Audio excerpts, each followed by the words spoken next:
আরো 2 বাটি হালিম দিয়ে। বাবুল ভাই 5 নম্বর টেবিল আর 2টা হালিম। কি রে, তোর জ্বর কমছে? না রে। আহা, ঠোঁট গুলা শুকায় গেছে, চোখ গুলা লাল, একটু শরবত খেলে ভালো লাগবে। বাবা যাবেন ধানমন্ডি? হ্যাঁ জামু।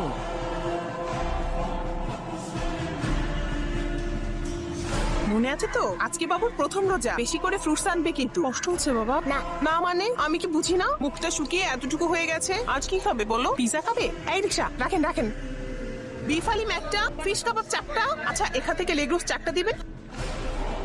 আচ্ছা মা, না খেয়ে থাকলে কি রোজা হয়? না বাবা, রোজার সময় সংযম করতে হয়, অন্যের কষ্ট বুঝতে হয়, আর মানুষের সাথে ভালো ব্যবহার করতে হয়। আরে এত আস্তে চালালে তো ইফতার রাস্তায় করতে হবে, জোরে চালান। সারাদিন রোজা রাখা রিক্সা চালাইছি তো শরীরে বল পাই না।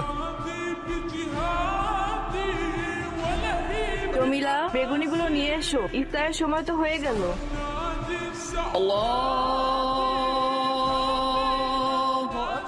ইফতারটা করে নিন আঙ্কেল। ওসমান, তুমিও বসো, একসাথে ইফতার করি। আঙ্কেল, আম্মু আপনাকে এগুলো দিতে বলেছে।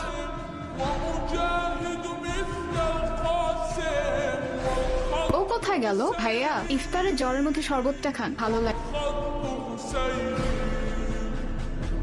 মামা নেন, একসাথে ইফতার করি, তাইলে মজা আছে। জমিলা আপু, তুমি ইফতার করবে না? না করবো তো। তাহলে এই না তোমার প্লেট।